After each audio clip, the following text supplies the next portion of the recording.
श्रीमद् भगवत गीता पुरुषार्थ बोधिनी भाषा टीका महर्षि पंडित श्रीपाद दामोदर सातवड़ेकर। हम्म, पृष्ठ संख्या 3।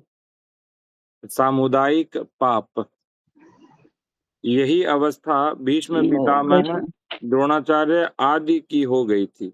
वास्तविक रीति से देखा जाए तो ये ज्ञानी, शूर, पुरुषार्थी और तेजस्वी धार्मिक पुरुष थे, अनुकरणीय और प्रातः स्मरणीय थे। परंतु उनका सारा शौर्य दुष्ट धृतराष्ट्र के पुत्रों की अनीति के पक्ष के लिए लड़ने में व्यय हुआ। इतने आदर्श पुरुष होते हुए भी बुरी अनीति के असत्य पक्ष में रहने के कारण वे वध के योग्य समझे गए। सांधिक अथवा सामुदायिक पाप का यही परिणाम होता है। सांधिक का अर्थ क्या होता है? संधि करके जो किया जाए, जिसमें संधि होती है। दुर्भिसंधि जैसे। संधि विग्रह, तो युद्ध में संधि विग्रह कैसा होता है? तो संधियां करता है, कौन कौन राजा हमारे पक्ष में रहेंगे, कौन कौन राजा विरोधी शत्रु पक्ष में रहेंगे। तो ऐसी संधियां जो होती है वो होता है सांधिक। ऐसे युद्धों में बुरे के साथ भला भी पीसा जाता है, और ऐसी अवस्था में जो भले लोग पीसे जाते हैं उनको कोई बचा नहीं सकता। अतः इस युद्ध में भगवान श्री कृष्ण भी भीष्म, द्रोणादि सज्जनों को बचा नहीं सके। वैसे देखा जाए तो भीष्म पितामह और द्रोणाचार्य जानते थे कि पांडवों का सतपक्ष है और धृतराष्ट्र का असत पक्ष है। उनका असंदिग्ध मत था कि पांडवों को स्वराज्य अति शीघ्र मिलना चाहिए। धृतराष्ट्र और दुर्योधन पांडवों की स्वराज्य प्राप्ति में विविध विघ्न खड़े कर रहे थे। यह अधर्म हो रहा था, यह भी वे जानते थे, और वे समय समय पर वैसा कहते भी थे। परंतु धृतराष्ट्र के साम्राज्याधिकारी पक्ष वाले उनका उपदेश मानने को तैयार नहीं होते थे। दुर्योधन उनके मत को कोई मूल्य नहीं देता था। बूढ़े की बकबक कौन सुनता है? अधिकार मद से उन्मत्त हुए पुरुष सदुपदेश और धर्म का उपदेश सुनने को तैयार नहीं होते। कभी तैयार नहीं हुए और आगे भी सुनने को तैयार नहीं होंगे। वे तो उस समय सुनने को तैयार होते हैं कि जिस समय वे पूर्ण रीति से पराजित हो जाते हैं। कितना स्पष्ट मत है ताई। जो अधिकार मद से उन्मत्त हो जाता है वो कभी सुनने को तैयार हो ही नहीं सकता। नहीं होता। ये बकवास है तुम्हारी, ऐसा कहता है।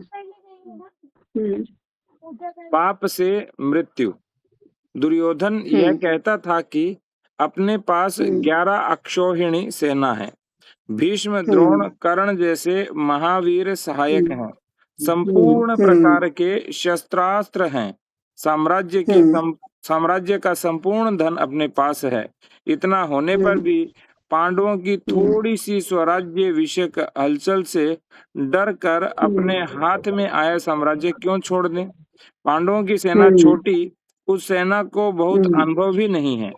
उनके पास इतना धन नहीं, अर्थात अपनी शक्ति से पांडवों की शक्ति सब प्रकार से कम है। फिर हम क्यों डरें?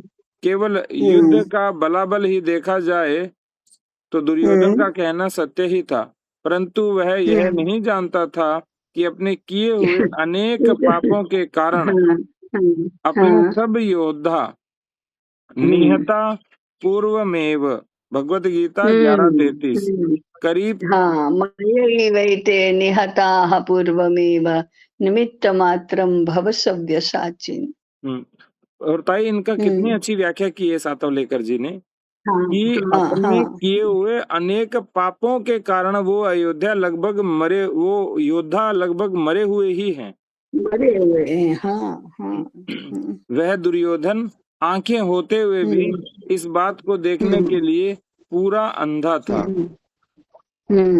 अपने पापों के कारण सब जनता का और अपने बहुत से सैनिकों का भी मन पांडवों की ओर था। यह बात वह नहीं देखता था। सच्ची विजय उसको प्राप्त होती है जिसको सारी जनता अपने मन से विजय युक्त देखना चाहती है, और यह जनता का चाहती है। आशीर्वाद सदा धर्म के पक्ष वालों को ही प्राप्त होता है। पांडवों का यह धार्मिक बल दुर्योधन ध्यान में नहीं आया। वह केवल अपने पाशवी बल ही गिनता रहता था और अपने अतुल्य पाशवी बल के मद से वह उन्मत्त भी हुआ था।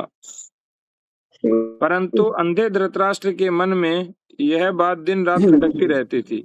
वह अंधा होते हुए भी अपने पापों को सबसे अधिक जानता था, और इसी कारण वह युद्ध का समय उपस्थित होने पर सबसे अधिक भयभीत हुआ था।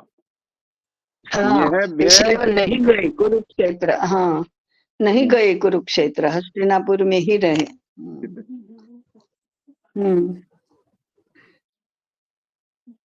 धृतराष्ट्र ने संजय से पूछा कि अरे संजय, युद्ध की इच्छा से मेरे पुत्र और पांडु के पुत्र धर्म क्षेत्र कुरुक्षेत्र में उपस्थित हुए हैं, इतना तो तुमने बताया, पश्चात क्या हुआ?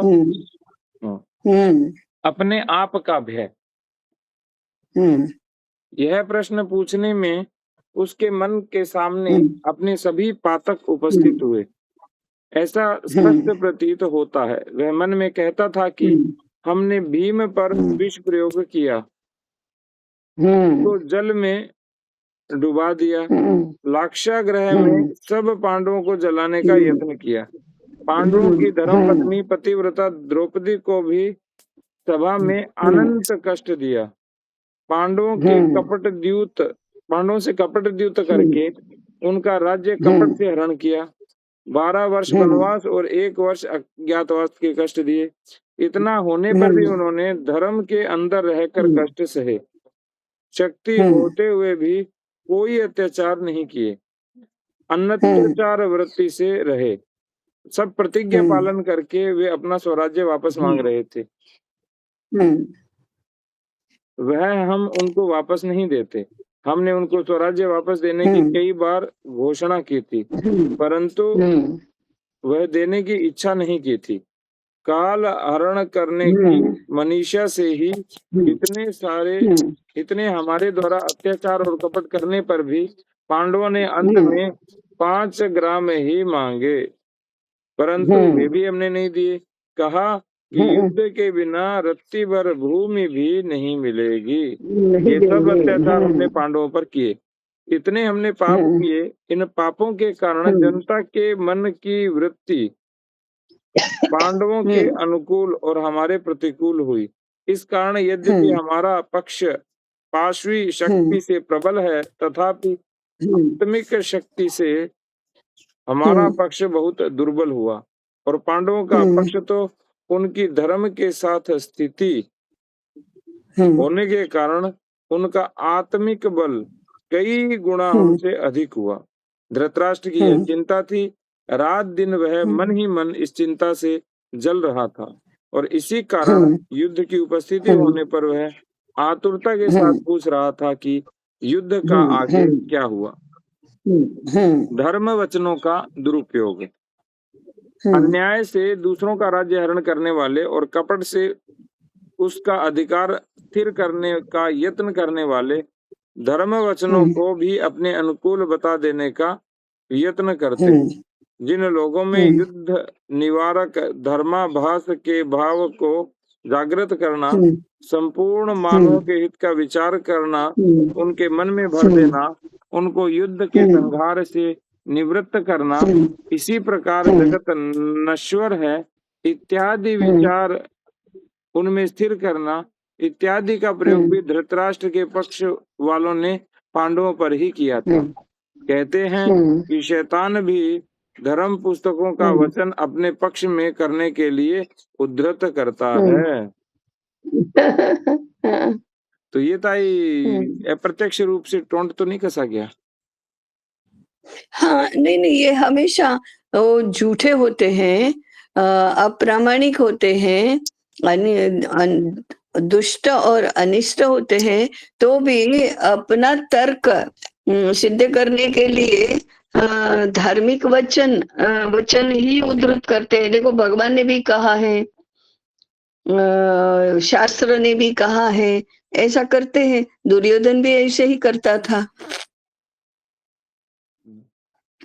इसी प्रकार विजेता लोग धर्म वचनों को अपने पक्ष के अनुकूल बताते हैं, बड़े बड़े तत्व ज्ञान और शांति वचन बोलते हैं, जगदुद्धार के लिए हम यत्न कर रहे हैं ऐसा बताते हैं।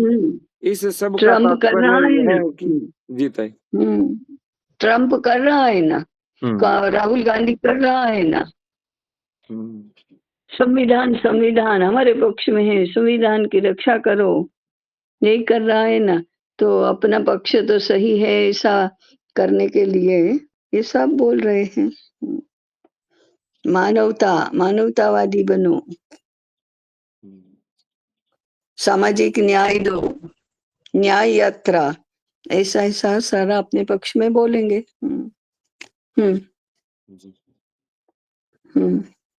इसका तात्पर्य यह है कि ये लोग इन वचनों से मोहित होकर स्वराज्य प्राप्ति के लिए कोई प्रयत्न न करें और सदा पराधीनता में संतोष माने। कौरवों ने पांडवों के ऊपर ऐसा ही धर्म प्रयोग किया था। गीता के प्रथम अध्याय के उस प्रसंग का संबंध है, इसलिए उस प्रसंग का वर्णन सारांश से यहाँ करते हैं। उद्योग पर्व में अध्याय 20 से अध्याय 32 तक के 12 अध्यायों में संजयमान पर्व है। पाठक मूल महाभारत में संपूर्ण पर्व पढ़ें। इसके पढ़ने से भगवत गीता का प्रथम अध्याय अर्थात अर्जुन को विषाद क्यों हुआ, वीर अर्जुन का मन युद्ध के प्रारंभ में उदासीन और विरक्त क्यों हुआ, यह बात ठीक प्रकार से समझ में आ सकती है। ये बात आई आपने कही। हाँ। और ये लोग भी माने जो न्याय का पक्ष होता है उसमें भी ऐसी ऐसी बातें होती है, जैसे अरे मुसलमान कहाँ जाएंगे, वे भी तो मनुष्य हैं, वो भी हमारे जैसे ही हैं, वे भी भारतीय हैं, इनके साथ क्या, अपने ही देशवासियों के साथ क्यों युद्ध करना, इनको भी अपने में समाहित कर लो। अरे ये तो अपने से छोटे हैं, अल्पसंख्यक हैं, उनका हमारी संपत्ति पर पहला अधिकार है, बड़े भाई को तो त्याग करना चाहिए। ऐसा बोलते बोलते बोलते अपना ही पक्ष दुर्बल बना लेते हैं।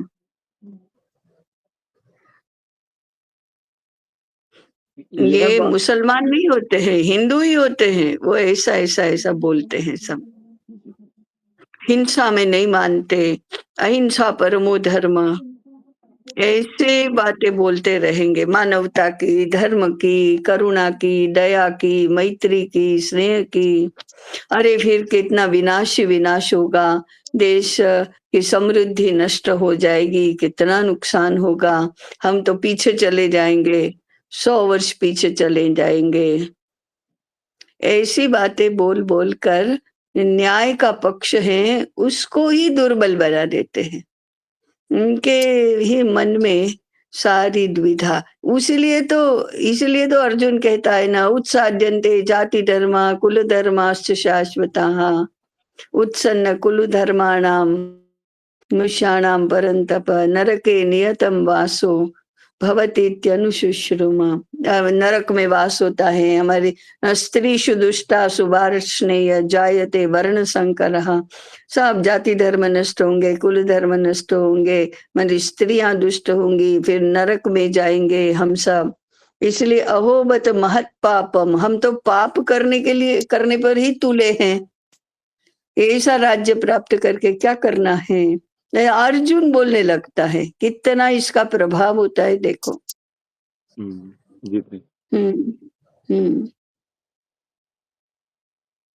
यह बात ठीक प्रकार से समझ में आ सकती है। धृतराष्ट्र के पक्ष वालों ने पांडवों को धर्म वचन द्वारा युद्ध से हटा देने का जो अंतिम प्रयत्न किया, वह प्रयत्न साम्राज्यवादियों की चालाकी का प्रदर्शन था।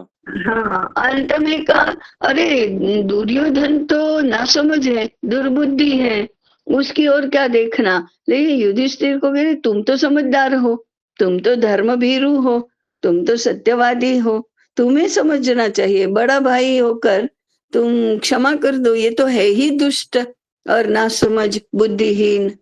ये कह करके, ये ऐसा कह कह करके न्याय के, सत्य के पक्ष को सब दुर्बल बना देते हैं, अपने भी उनके भी, शत्रु पक्ष के भी मित्र पक्ष के भी। यही है, देखो आगे। बताइए कितना सुंदर लिखा है, यह प्रयत्न हम्म, साम्राज्यवादियों हम्म, की चालाकी का प्रदर्शक है। बिल्कुल। हम्म, धृतराष्ट्र जानता हम्म, था कि पांडव धर्म वृत्ति के हम्म, लोग हैं, इसलिए धर्म वचनों के हाँ, जाल में अवश्य फंसेंगे। हाँ, फंसेंगे, हाँ, हाँ। इसीलिए हिंदुओं को खूब फंसाया गया आज तक। बस हिंदुओं को कह रहे हैं कि तुम्हारा तो धर्म ही कहता है हिंसा नहीं करना, त्याग करना, हमेशा दूसरों का विचार करना, दया करना, ये तो तुम्हारा धर्म है, इससे तो भला ही होता है। यही चालाकी है। हाँ। हम्म, अतः उसने इस कार्य के लिए संजय को पांडवों की छावनी में भेजा था, हम्म, हम्म, और उसने वहां हम्म, पांडवों को जो उपदेश किया था वह अर्जुन के हम्म, मन में जम गया था। हम्म, युद्ध का भयानक चित्र सम्मुख हम्म, आते ही उन विचारों ने अर्जुन के मन पर प्रभाव जमा दिया और अर्जुन हम्म, युद्ध से विमुख हुआ। तो ये था भाई, हम्म, संजय ने पहले हाँ, ये उपदेश दिया तो तो, वो मन में जम गया, और वही हाँ, बात फिर सामने आए तो हाँ, उसके मन में आ गई। हम्म, हम्म। अरे बात तो ठीक है, संजय ठीक कह रहा था। हम्म, ऐसा ही होगा। इतने 18 अक्षौहिणी सेना केवल हमारे राज्य के लोभ से ही संहार होगा इसका। वो अपने ऊपर दोष लेने लगा कि हमारा ही राज्य का लोभ है। हम्म। हम्म, ऐसा इससे हो तो भिक्षा मांगना अच्छा है। हम्म, हम्म, हम्म, ऐसा होगा ही, यह बात धृतराष्ट्र जानता था, और अपने हम्म, प्रयोग की सफलता हुई या नहीं, यह जानने हम्म, की इच्छा से धृतराष्ट्र पूछता है कि क्या हुआ। दोनों ओर की हम्म, सेना एकत्र होने के बाद क्या हुआ, अर्थात हमने जो धर्म क्या वचनों का हुआ। प्रयोग पांडवों पर किया था उसका अनुकूल हम्म, परिणाम हुआ या नहीं, यही जानने हाँ। की आतुरता धृतराष्ट्र के इस प्रश्न कितना में थी। कितना धूर्त है। जो अंदर लोग से तो उसको हाँ, बताइए। हाँ, हाँ, हाँ, कहो, हाँ पढ़ो। ताई बताइए थे।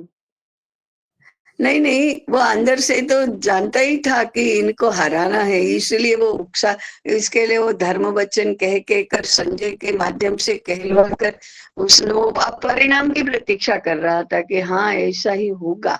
वो सब सब पीछे हट जाएंगे, सबके मन ऐसे हो जाएंगे कि हम तो बुरा कर रहे हैं, पाप कर रहे हैं। हम्म, तो ताई संजय भी हम्म। फिर सहयोगी ही था इसमें। हाँ, अरे संजय धृतराष्ट्र का सचिव था। हाँ सचिव था भाई। हाँ, तो उसके वो अगर धृतराष्ट्र भेजेंगे कि जाओ मेरा संदेश लेकर, तो जाएंगे ही। हम्म। सारथी भी था। जी ताई।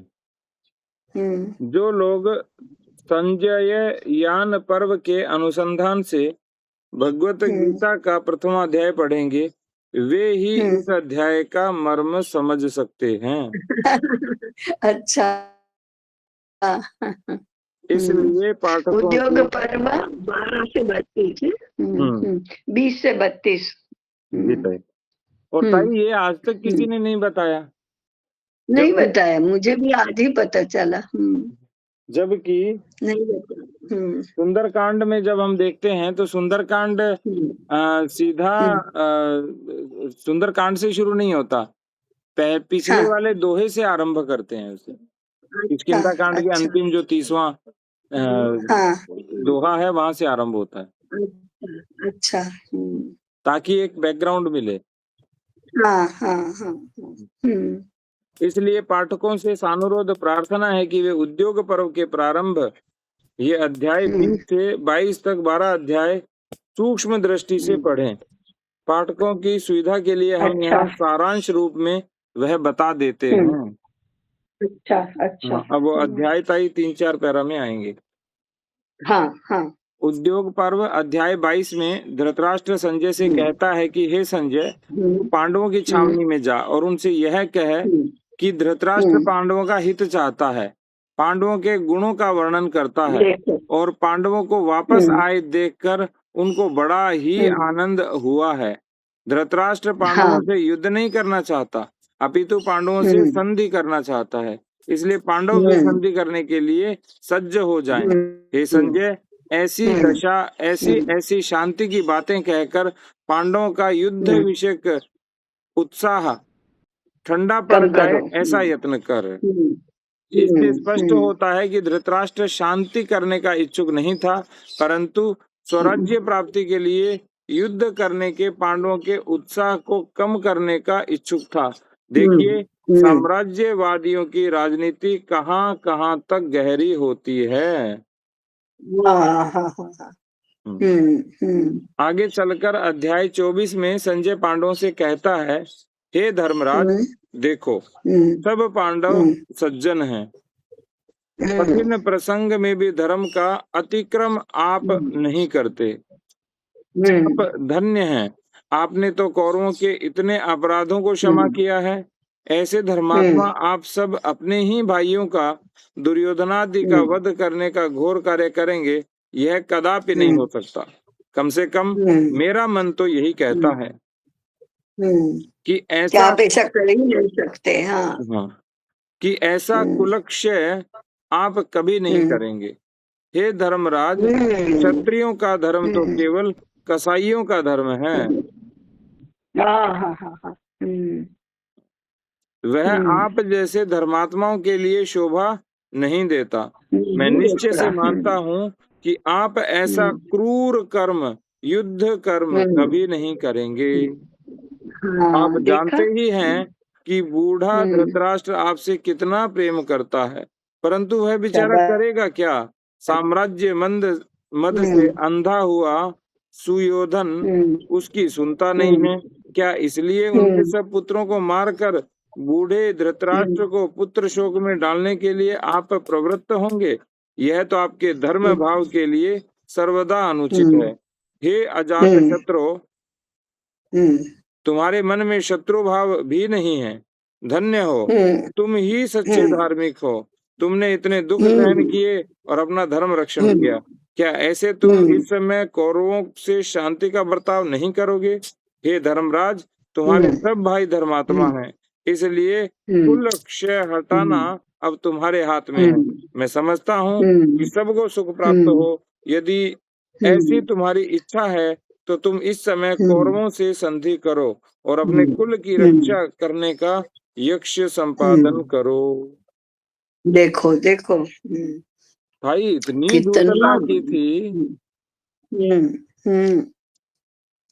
और मुझे तो अब ये लगने लगा कि ताई जो महाभारत है, जो लोगों को बोला गया कि महाभारत से घर में महाभारत होती है, महाभारत को पढ़ाना चाहिए, ताकि आज की जो कुटिलताएं और धूर्तताएं हैं, क्योंकि उस समय तो त्रेता युग था, द्वापर में थी सारी कुटिलताएं और चालबाजियां, तो जो भगवान कृष्ण हमेशा कहते हैं।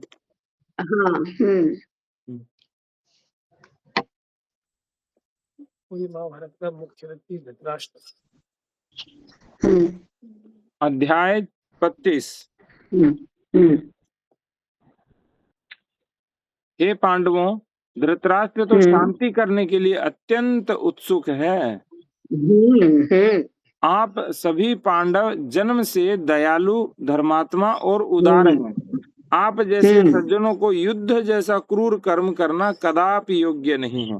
आप जैसे धार्मिक पुरुषों ने थोड़ा सा हीन कर्म किया तो वह आपके अपयश का कारण होगा।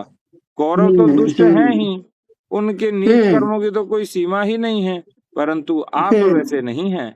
आपने इस समय तक धर्म का उल्लंघन नहीं किया है, इसलिए अब आपको युद्ध का क्रूर कर्म नहीं सज्जता है।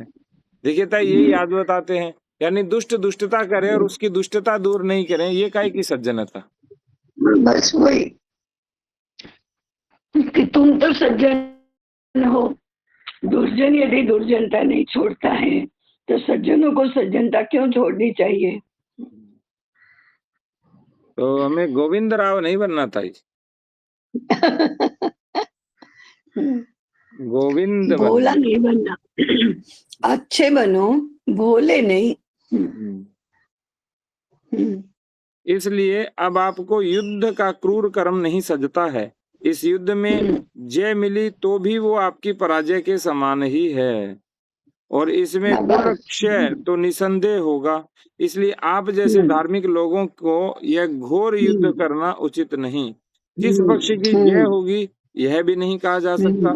किसी की भी जय हो और किसी की भी पराजय हो, दोनों अवस्थाओं में निश्चित बात यही है कि संपूर्ण कुल का नाश होगा। फिर ऐसा हीन कार्य क्या तुम्हारे जैसे धर्म पुरुषों को करना योग्य है? हे धर्म, तुम इतने दिन धर्म का पालन किया, तुमने इतने दिन धर्म का पालन किया, और अब ऐसा हीन कर्म करने के लिए उद्यत हुए हो। युद्ध करना तो नीच पुरुषों का कार्य है, सोचो। वास्तव में धृतराष्ट्र को पक्का पता है कि इनका ये पांडवों की ही विजय होनी है, हारने वाले तो पराजय तो इनकी होनी है, पक्का पता है। इसलिए उसको युद्ध से बचना है, इसलिए सयानी सयानी बातें करता है और इनको लुभाना ललचाना चाहता है और प्रशंसा कर करके युद्ध से परावृत्त करना चाहता है।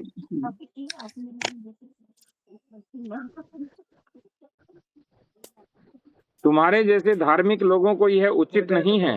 कौरव भी तुम्हारे भाई ही हैं, और अपने भाइयों का हित करना तुम्हारा परम कर्तव्य है। मुसलमान भाई ही तो है।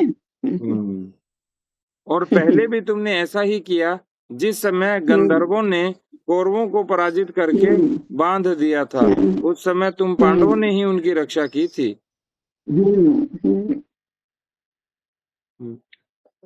जिनकी तुमने रक्षा की, क्या तुम अब उनका वध करोगे? नहीं नहीं, यह तो कसाईयों का कार्य है, यह पांडवों के लिए योग्य नहीं है। इसलिए आप शांति धारण करने का कार्य कीजिए। वाह, सज्जन लोग शांति धारण करें और दुर्जन उनको नष्ट कर दें। नष्ट करें, हाँ। पांडव लोग शांति धारण कर लेते तो दुर्योधन उनको वापस। अच्छे बनो, भोले नहीं ताई। इसलिए हम तो ताई अच्छे हैं, भोले तो नहीं है।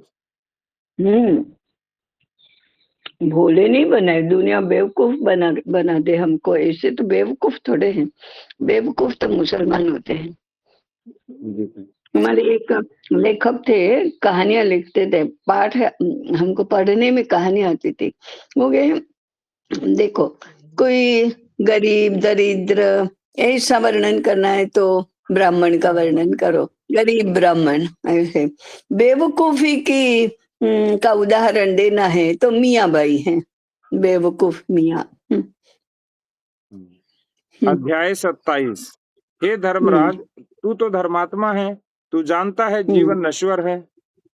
यहाँ कौन शाश्वत रहने वाला है? क्या कौरवों का नाश करने के पश्चात पांडव चिरंजीवी होंगे? यह कदापि नहीं होगा। तुम्हारा स्वराज्य था, वह कौरवों ने छीना, यह भी सत्य है, परंतु वे तुम्हारे भाई ही हैं। इसलिए राज्यादि नश्वर भोग तुम्हारे पास रहें या उनके पास रहें, उसमें क्या? यदि उन्होंने क्या फर्क पड़ता है?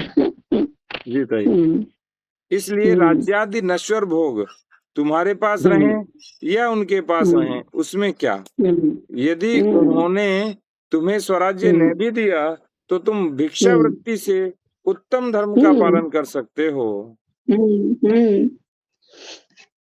वाह, एग्जैक्ट यही शब्द अर्जुन दोहराते हैं कि ऐसा करने के स्थान पर तो हम श्रेयो भैक्षमपि ही लोके, भिक्षा मांगेंगे हम।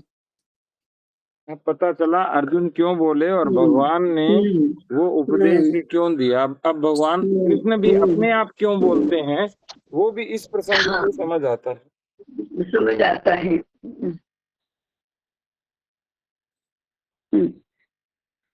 ऐसा न करते हुए यदि तुम अपने कुल का संहार करोगे तो बड़ा अधर्म होगा। मनुष्य जीवन अल्प है, इसलिए स्वजातीय का वध करके राज्य भी कमाया, तो कितने दिन तुम उसका उपभोग कर लोगे। तुम्हारे जैसे धर्मात्माओं को क्रूर युद्ध करके, वंश क्षय करके राज्य कमाना किसी प्रकार से भी यशकारी नहीं। विषय वासना ही मनुष्य को ऐसा क्रूर युद्ध कर्म करने में प्रवृत्त करती है। इसलिए ऐसी दुष्ट वासना का तुम संयम करो। तुम्हारे जैसे ज्ञानी पुरुषों को ऐसी तृष्णा धारणा करना उचित नहीं। पृथ्वी का राज्य मिलने पर भी सुख कहाँ होता है, केवल धर्म से सुख होता है। हे धर्मराज, तू ज्ञानी। एग्जैक्ट यही शब्द अर्जुन बोल रहा है। हे धर्मराज, तू ज्ञानी है, ब्रह्मचर्य पालन तूने किया है, अतः ऐसी विषय वासना में फंसना तुझे उचित नहीं है। तुम्हारे जैसे ज्ञाता मनुष्य को इहलोक की अपेक्षा परलोक का विचार करना योग्य है। परलोक के लिए इस लोक के सुख का समर्पण करना तुम्हें उचित है। जीते अर्जुन यही बोलता है, अपि त्रैलोक्य राज्यस्य हेतो किम नु महीपते। अर्जुन और कुछ नहीं बोल रहा है, संजय का उपदेश बोल रहा है, वो अर्जुन है ही यही बोल रहा है। परलोक के लिए इस लोक के सुख का समर्पण करना तुम्हें उचित है।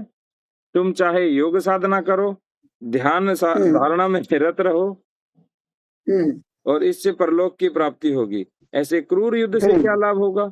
युद्ध से स्वराज्य प्राप्त भी हुआ तो चिरकाल तक तो टिकेगा नहीं। अतः धर्म संचय करना ही तुम्हें योग्य है। हे पांडवों, यदि स्वार्थ भाव से तुम लोगों ने स्वकुल को नाश किया तो तुम लोग सब लोग नरक में जाओगे, काल तक नरक भोगना पड़ेगा।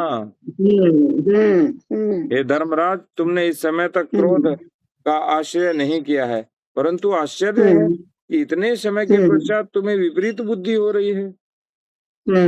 हाय, युद्ध करके तुम लोग पूज्य पाद भीष्म पितामह का और द्रोणाचार्य का भी वध करोगे। तुम्हारे सब बांधवों का वध होने के बाद तुम्हें इस राज्य से कौन सा सुख होगा। इसलिए हे धर्मज्ञ युधिष्ठिर, इस क्रूर कर्म से निवृत्त हो, शांति का अवलंब करो, कौरवों से युद्ध करने का विचार छोड़ दो। ताई अर्जुन इसका अर्थ है कुछ बोला नहीं, वो तो संजय की बातें बता रहा है अपने मुख के माध्यम से बता रहा था। हाँ, वही उसके मानस पर छा गई, बोलते हैं ना, कहा नहीं इन्होंने, यही है एग्जैक्ट। भीष्मं कथम भीष्मम अहम संख्ये द्रोणम च मधुसूदन इषुभिः प्रतियोत्स्यामि पूजार्हो अरिसूदन। वही बोलना है, भीष्म को कैसे मारूं, द्रोण को कैसे मारूं, ये तो मेरे लिए पूजा करने योग्य हैं। बाणों से कैसे आहत करूं, नरके नियतम वासो, ऐसे जो मारता है उसका चिरकाल तक नरक में वास होता है। एग्जैक्ट वही शब्द है। सावधानी की सूचना। इस प्रकार संजय ने पांडवों को युद्ध के पूर्व धर्म का और संन्यास का उपदेश दिया। भाई साहब, धर्म का पालन करो, संन्यास लो, मस्त रहो, बाकियों को मरने दो, जनता को त्राहिमाम करने दो। इसीलिए ताई जो संत हैं, योगी हैं, उनको राज्य सत्ता संभालनी चाहिए। सही बात है। यह सब धृतराष्ट्र की प्रेरणा से ही किया गया था। अर्जुन का विषाद इसी का प्रतिबिंब है। अर्जुन के मन में यह उपदेश जम गया। वह समझने लगा कि सचमुच स्वराज्य के लिए भी धर्म युद्ध करना पाप है, भिक्षावृत्ति से रहना पुण्य है। अर्जुन के मन में ऐसा भाव स्थिर करने के लिए यह व्यूह धृतराष्ट्र ने रचा था। यदि अर्जुन के मन पर यह उपदेश पूर्ण रीति से जम जाता तो कौरवों का साम्राज्य स्थिर हो जाता, पांडव हमेशा के लिए राज्य भ्रष्ट रहते। देखिए, नेता लोग स्वयं संतान होने पर भी लोगों को धर्म का उपदेश देकर और उच्च तत्व बतलाकर स्वराज्य के प्रयत्न यत्न करने से किस प्रकार रोकते हैं। तो आज इससे भी जोड़ा है इन्होंने वर्तमान से भी तय। हाँ, वर्तमान से। अतः स्वराज्य प्राप्ति करने वालों को उचित है कि जेता नेता राष्ट्र के धर्मोपदेशकों के उपदेश भी बड़ी दक्षता से सुने और सावधानता से उसके अनुसार चले। नहीं, जेता ठीक है, जेता ठीक है। जेता माने जो जीते हुए हैं, ये वही लोग ऐसा उपदेश देते हैं ना। धृतराष्ट्र के पास ही राज्य तो है, भले छीना हुआ है, परंतु उसके पास ही है, वो विजेता है। जेता माने वो विजय प्राप्त की है। ये मेरे ख्याल से स्वतंत्रता से पूर्व लिखी गई होगी। जीता है, उससे पूर्व ही है। हाँ, तो वे हाँ पूर्व ही होगी, क्योंकि 67 में तो चले गए थे साता लेकर जी। हाँ, 68 में, 68 में। हाँ। नहीं तो अर्जुन जैसी अवस्था ऐन युद्ध के समय बनेगी और संपूर्ण प्रयत्न निष्फल होगा। पूर्वोक्त उपदेश में धृतराष्ट्र की प्रेरणा से संजय पांडवों की शांति का उपदेश दे रहा है, जैसे कि पांडव ही अशांति का कारण हो। सब अन्याय धृतराष्ट्र के पक्ष का है, वे ही इस ऐन युद्ध के समय शांति की स्थापना के यत्न में अग्रसर दिखते हैं। वे ही कह रहे हैं कि युद्ध में क्रूरता है, वैराग्य श्रेष्ठ है, हिंसा करके राज्य कमाने की अपेक्षा शांति से भीख मांगना उत्तम है, भोग वासना का क्षय करना चाहिए। देखिए विजेता लोग कैसे निर्लज्ज बनते हैं और अपनी साम्राज्य रक्षा के लिए धर्म वचनों का भी कपट युक्ति से कैसा आश्रय लेते हैं। इसलिए जो दुष्ट बुद्धि कुबुद्धि यदि धर्म वचन बोले तो बहुत सतर्कता सावधानी से सुने। बस वही है ना, सावधान रहना तो जैसे सीखा ही नहीं, भोलापन ही सीखा है। माने जो ये करते हैं वही न्याय का पक्ष है, वही वो करते हैं। स्वयं दुष्टता करना, स्वयं न्याय नहीं, न्याय का पक्ष नहीं, न्यायी आचरण नहीं करना, स्वयं दुष्ट बनना और सारी दुष्टता का आरोपण या अन्याय का आरोपण, अधर्म का आरोपण धर्म पक्ष को के ऊपर करना, यही कपट है।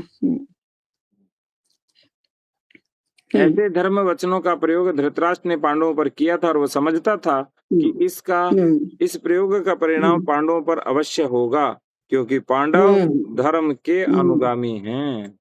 पुण्य स्थान का प्रभाव। दूसरी बात यह है कि दोनों पक्ष के सैनिक धर्म क्षेत्र कुरुक्षेत्र में युद्ध के लिए एकत्र हुए हैं।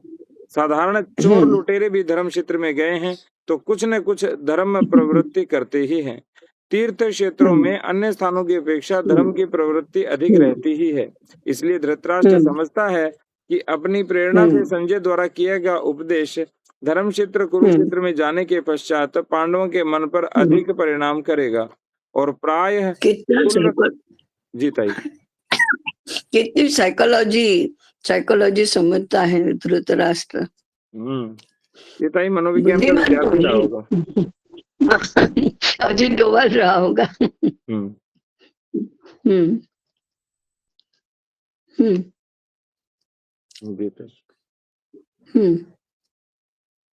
और प्राय वे कुलक्षय करने वाले युद्ध से विमुख हो जाएंगे। मन में यह भाव धारण करके वह संजय से पूछता है कि हे संजय, धर्म क्षेत्र में मेरे और पांडु के पुत्रों की सेना ने युद्ध की इच्छा से एकत्र होकर क्या किया। पूछने का तात्पर्य यह है कि पांडव तुम्हारे उपदेश के अनुसार युद्ध क्षेत्र छोड़कर वापस आए या नहीं। ये अर्थ है ताई उसका। उसको लग रहा था कि मैं ज्ञान दूंगा और वो धर्म क्षेत्र छोड़ के आ जाएंगे, वो युद्ध से परावृत्त हो जाएंगे। धृतराष्ट्र की चिंता का यह स्वरूप है। इस पूर्व वर्णन का अनुसंधान करके पाठक इस प्रथम श्लोक का विचार करेंगे तो उनको इस प्रश्न करते समय धृतराष्ट्र के मन की चिंता में स्थिति का ठीक कल्पना हो जाएगी। पराजय की संभावना। धृतराष्ट्र यह भी जानता था कि अपने पक्ष के वीरों में से दुर्योधन, दुशासन, कर्ण आदि थोड़े वीरों के अतिरिक्त भीष्म, द्रोणादि सब बड़े वीर हृदय से लड़ने वाले नहीं हैं। वे हृदय से पांडवों को स्वराज्य देने के पक्ष में हैं। इस दृष्टि से अपने पक्ष में सैन्य बल खड़ा होने पर भी हृदय कच्चा होने के कारण उनका पक्ष निर्बल है। परंतु पांडवों के पक्ष में इस दृष्टि से देखा जाए तो हर एक कौरवों का बदला लेने की अपनी ओर से पूरी तैयारी किए हुए थे। अर्जुन, भीम आदि वीर तो अपनी शक्ति कई गुना अधिक कार्य करके दिखा देंगे। इस कारण पांडवों का सेना बल छोटा होकर भी हर एक वीर हृदय से कार्य करने वाला होने के कारण इनका पक्ष सबल है। इस दृष्टि से संभवतः अपनी पराजय भी हो जाए। इसलिए हृदय में दुख करता हुआ धृतराष्ट्र संजय से पूछता है, दोनों सेनाएं एकत्र हो जाने पर आगे क्या हुआ? यह मन में समझता ही था कि यदि युद्ध छिड़ गया तो अपने पक्ष का पराभव निश्चित सा ही है। धर्म युद्ध हमेशा धृतराष्ट्र और हृतराष्ट्र इन दो पक्षों में युद्ध हुआ करता है। धृतराष्ट्र दूसरे का राज्य अन्याय से छीनता है और उसको अपने अधीन रखने के लिए युद्ध में प्रवृत्त होता है, इसलिए उसकी ओर से युद्ध होता है, वह अधर्म युद्ध होता है। और परंतु जो हृतराष्ट्र के पक्ष में लोग होते हैं वे अपना गया हुआ स्वराज्य पुनः प्राप्त करने के लिए धर्म पूर्वक यत्न करते हैं, इसलिए उनका सतपक्ष होने के कारण उनकी ओर से जो युद्ध होता है वह धर्म युद्ध होता है। एक ही युद्ध में दो पक्ष एक ही स्थान पर सम्मिलित होते हैं, तथापि उसमें एक धर्म युद्ध करता है और दूसरा अधर्म युद्ध करता है। यह धर्म युद्ध और अधर्म युद्ध का विचार उत्तम प्रकार से स्मरण में रखें, ताकि कौन धर्म है और कौन अधर्म है। नहीं तो हम युद्ध से नकार देते हैं, अरे युद्ध क्यों करें हम। धर्म का पक्ष, पांडवों का पक्ष धर्म का पक्ष था। इस पक्ष का मुखिया धर्म नाम का राजा था। यह बात गौण है, परंतु यहाँ पर इस पक्ष से लोग धर्म के अनुसार आचरण करने वाले थे, यही इस पक्ष द्वारा बताया गया है। धर्मराज भी यहाँ धर्म के प्रतिनिधि होकर वैसी भूमिका लिए हुए हैं। धर्मराज युधिष्ठिर हैं, अर्थात यह जिस भूमिका को लेकर युद्ध में उपस्थित होता है उससे पीछे नहीं हटता। युद्ध में अपनी भूमिका पर स्थित रहना यह भी एक बड़ा कार्य हुआ करता है। युधि स्थिर शब्द द्वारा युद्ध में अपने स्थान पर स्थिर रहने वाला, धर्म युद्ध में उपस्थित होने वाले लोग युद्ध में स्थिर रहना सीखेंगे तो अच्छा है। विजय प्राप्ति के लिए धर्म का अनुयायी होना और युद्ध में अपने स्थान पर स्थिर रहना अर्थात अपने स्थान से पीछे नहीं हटना, यह अत्यंत आवश्यक बात है। वीर पुरुष अपने स्थान पर आगे बढ़ें, कभी डर कर पीछे न हटें। ताई इसलिए हमारे जो राजा थे वो लड़के मर जाते थे, और जो मुगल आक्रांता या अंग्रेज आक्रांता थे उनकी रणनीति होती थी, चलो पीछे हट जाओ, बाद में आराम से आक्रमण करेंगे। और हमारे लोग युद्ध में पीठ दिखाना ये तो महान ये था, महान दूषण था। पीठ दिखाने, पीछे से कभी कभी तो पीछे से ही मार देते थे। पीछे मुड़ा तो मारा गया अपने ही लोगों से, ऐसा भी होता था।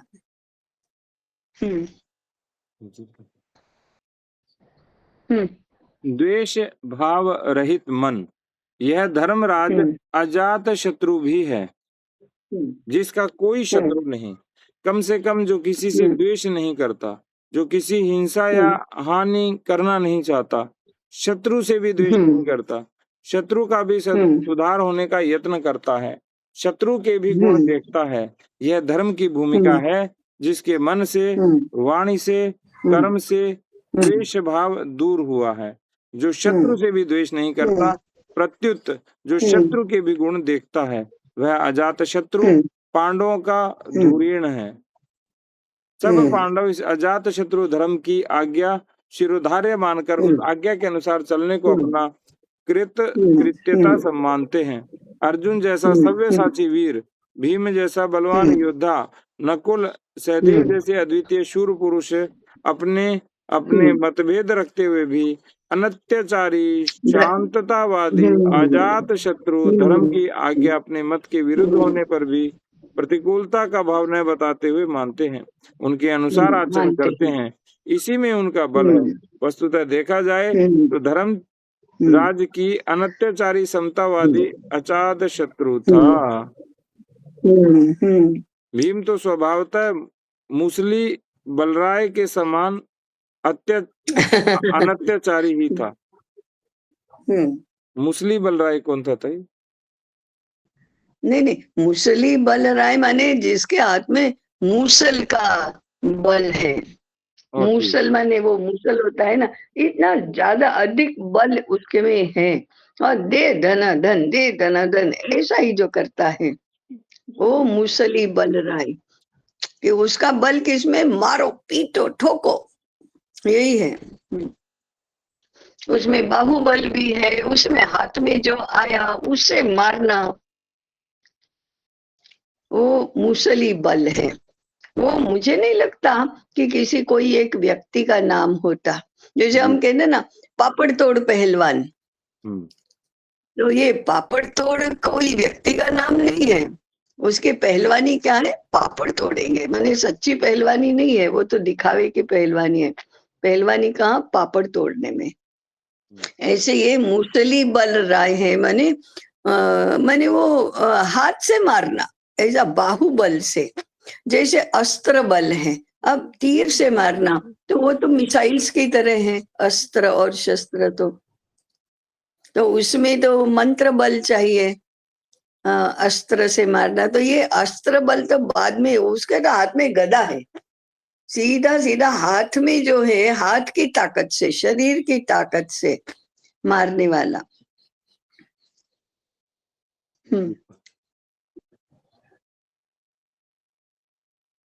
अपने स्वभाव के कारण धर्मराज पर क्रोध भी करता था। धर्मराज के हाथ जलाने के लिए भी तैयार होता था। अर्जुन यद्यपि भीमसेन के इतना क्रोधी नहीं था, तथापि धर्मराज जैसा क्षमावादी भी नहीं था। नकुल सहदेव तो अर्जुन के पीछे पीछे चलने वाले थे, और उनकी धर्म पत्नी, वीर पत्नी द्रौपदी देवी तो केवल अकेले भीम को ही पसंद करती थी। अर्थात धर्मराज के साथ सम विचार रखने वाला इनमें एक भी नहीं था। एक भी नहीं था। धर्मराज के समान नहीं था, लेकिन उसकी बात सब मानते थे।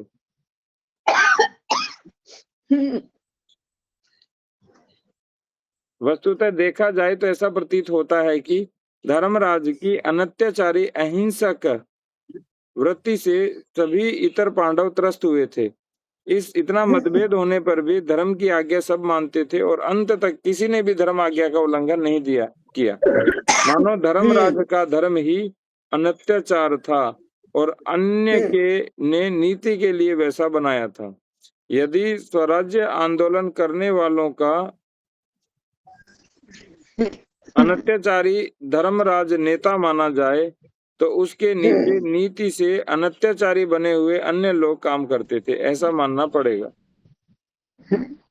यदि स्वराज्य आंदोलन करने वालों का अनत्याचारी धर्मराज नेता माना जाए, तो उनके नीति से अनत्याचारी बने हुए थे अन्य लोग काम करते थे, ऐसा मानना पड़ेगा।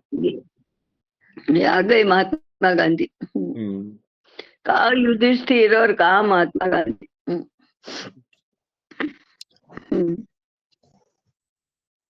अर्जुन, भीमसेन, नकुल, सहदेव, वीरा, द्रौपदी ये क्रमशः वीर, बलि, चतुर, ज्ञानी पुरुषों तथा वीर स्त्रियों के संघों के प्रतिनिधि माने जा सकते हैं, और ऐसा मानने पर भिन्न भिन्न संघों के विभिन्न मत होने पर एक अनत्याचारी नेता की आज्ञा के अंदर ये सब एक विचार से कार्य कर रहे हैं। तो इसको गांधी से जोड़ा था इन्होंने, और क्या। और ऐसे कार्य करते हुए युधिष्ठिर ने युद्ध से परावृत्त नहीं किया किसी को भी।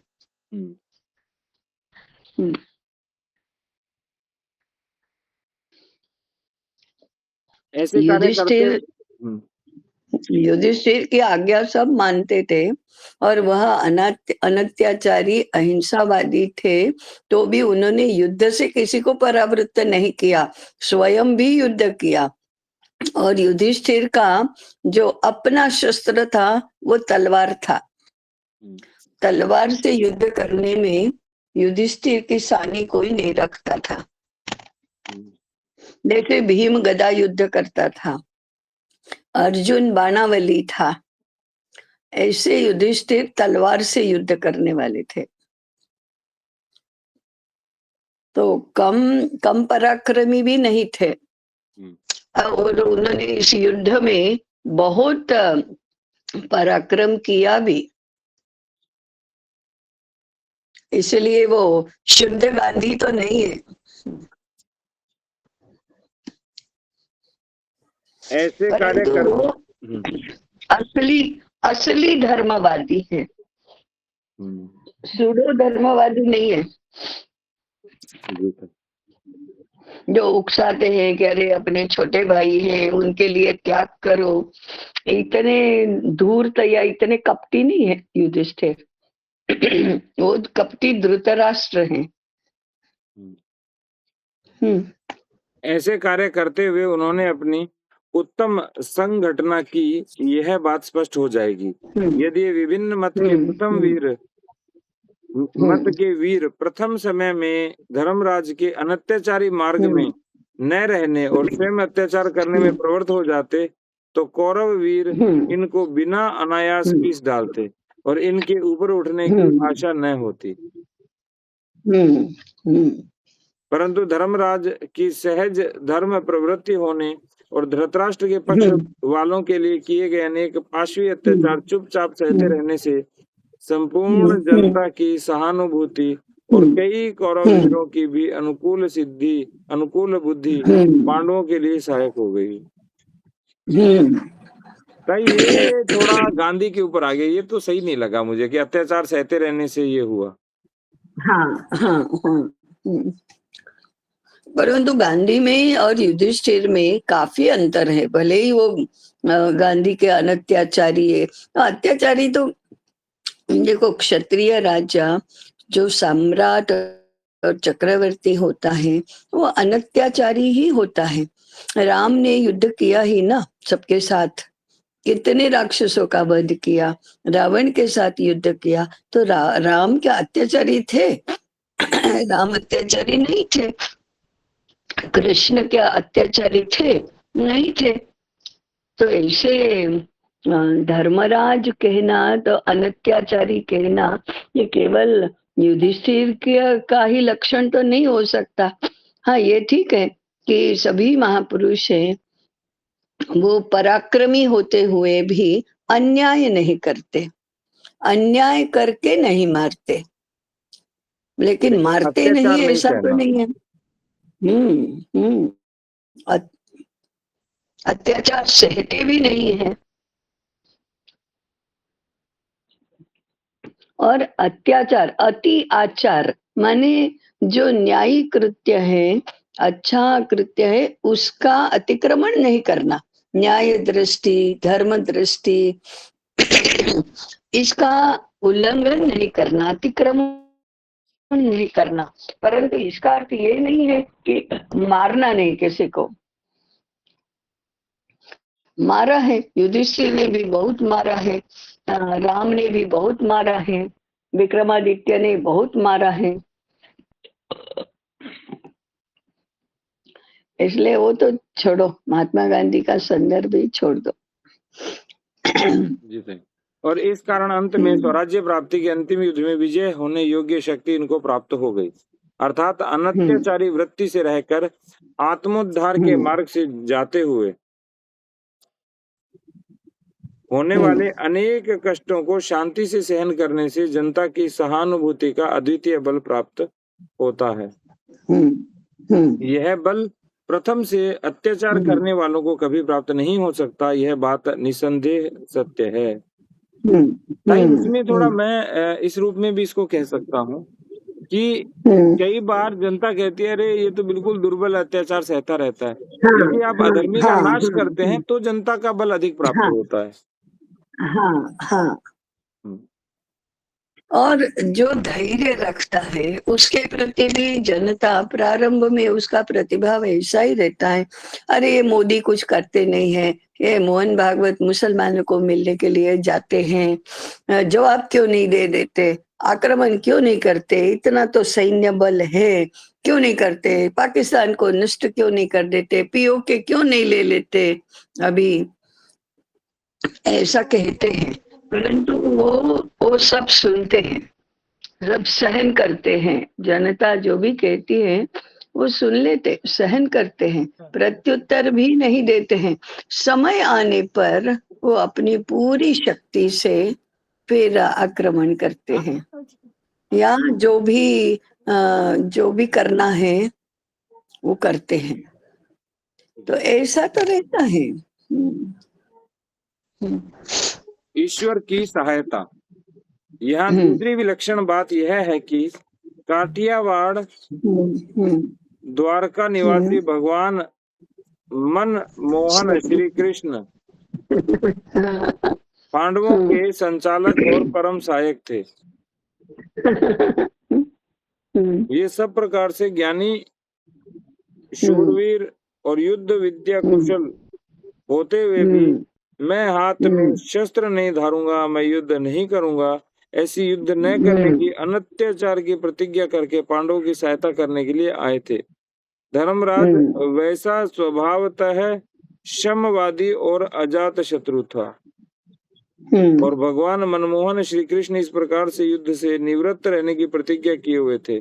इस प्रकार पांडवों के दोनों मुखिया क्षमवादी थे। ये तुलना थोड़ी सही नहीं लगी मुझे।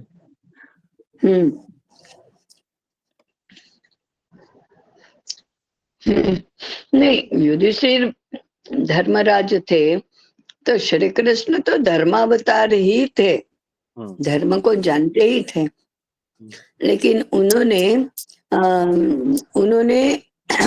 शस्त्र धारण करके सबके समान रहना, समानता के इसमें आ जाना, रैंक में आ जाना, ये पसंद नहीं किया, इसलिए वो सबसे ऊपर रहे।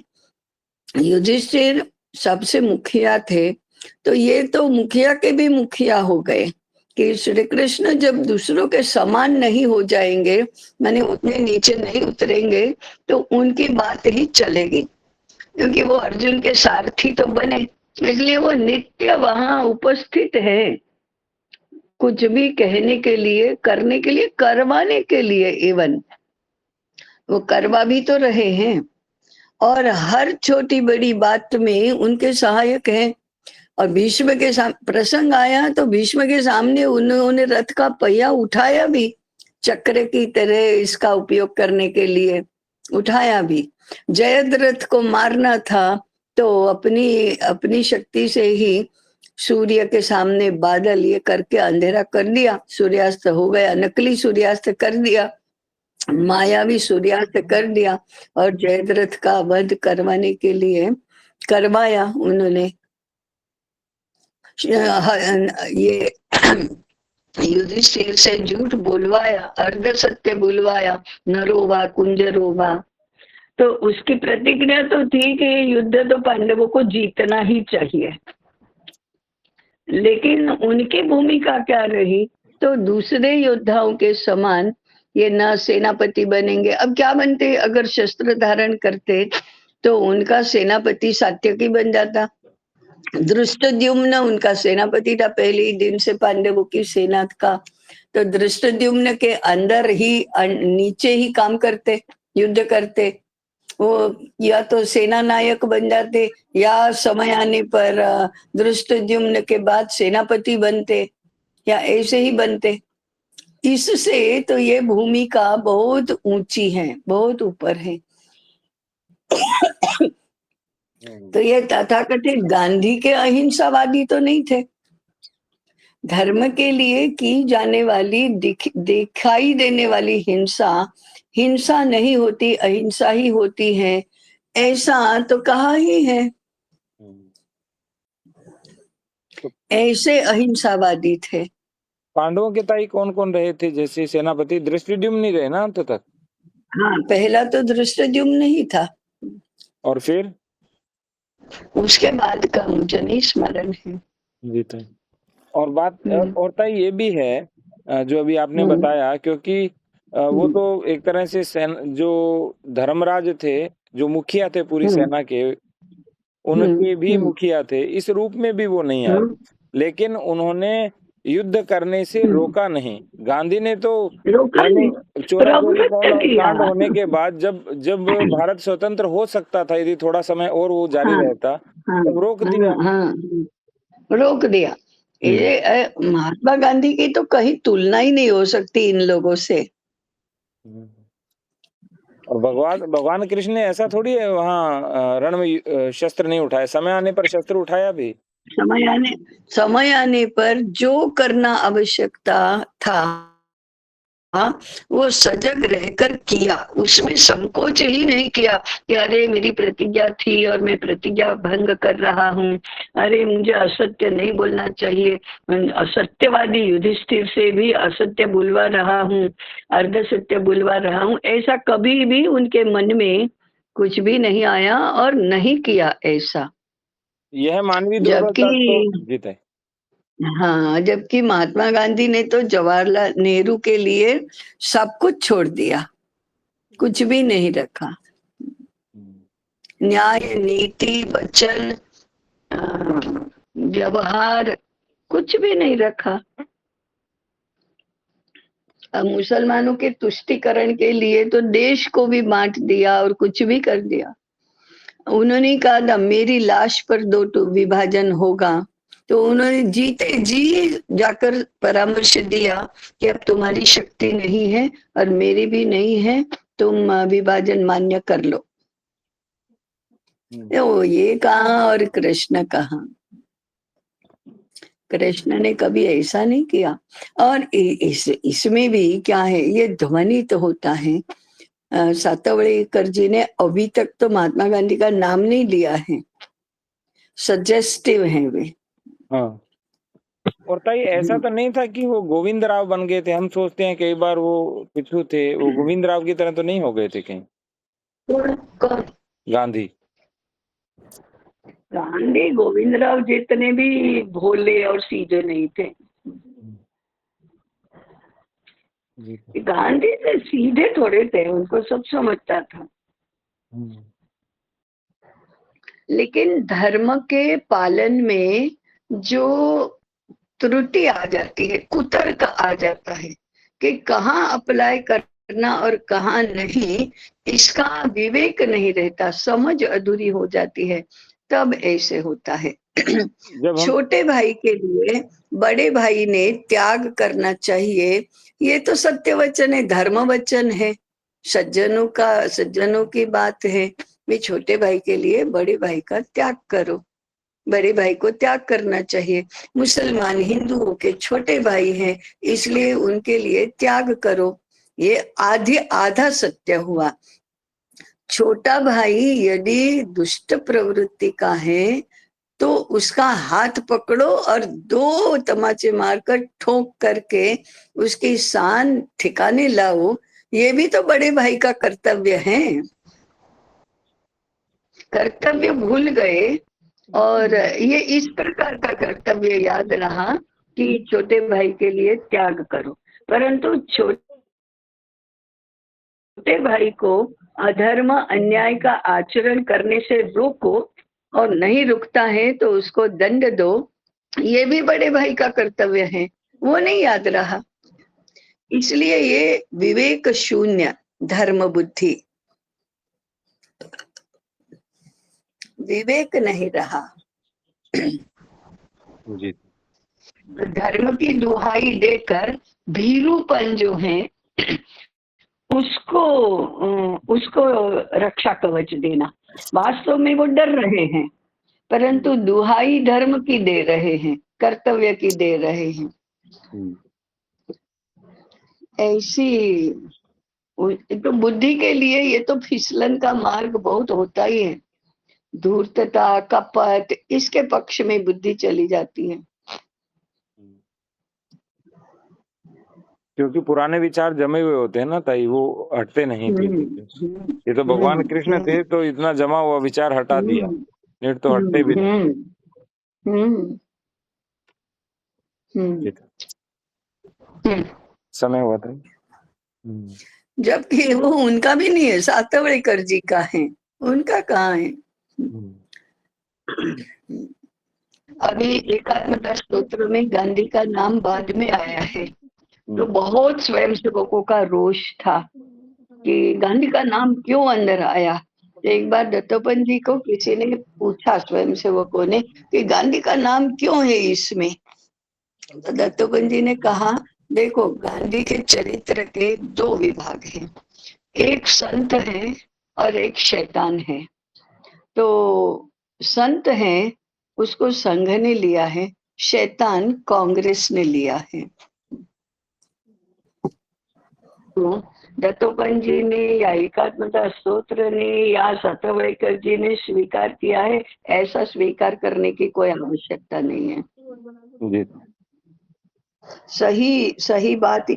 और मुझे तो ऐसा ही लगता है, अभी 10 वर्ष जाने दो, जहां जहां नेहरू और गांधी के पुतले होंगे वो सारे लोग तोड़ देंगे, पत्थर मार मार कर गिरा देंगे।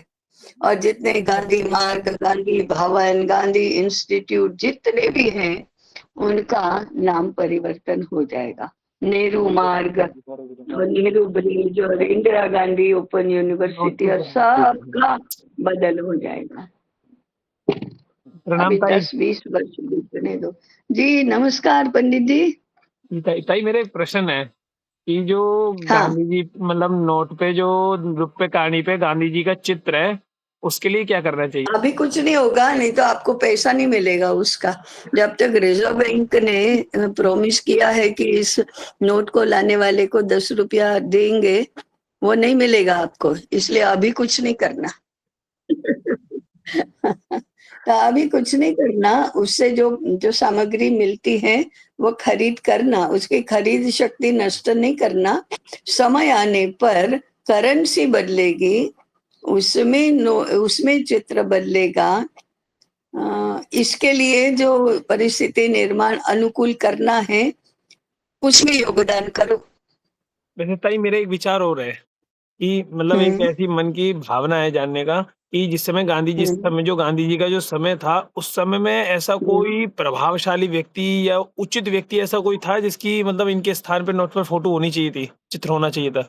हाँ, बहुत से लोकमान्य तिलक थे।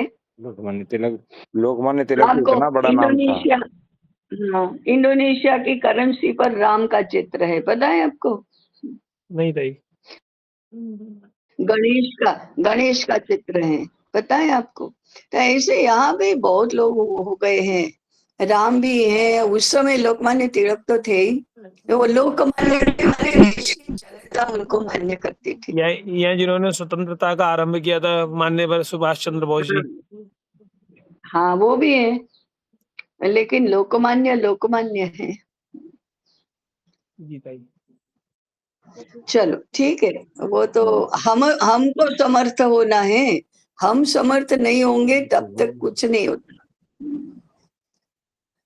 चलिए।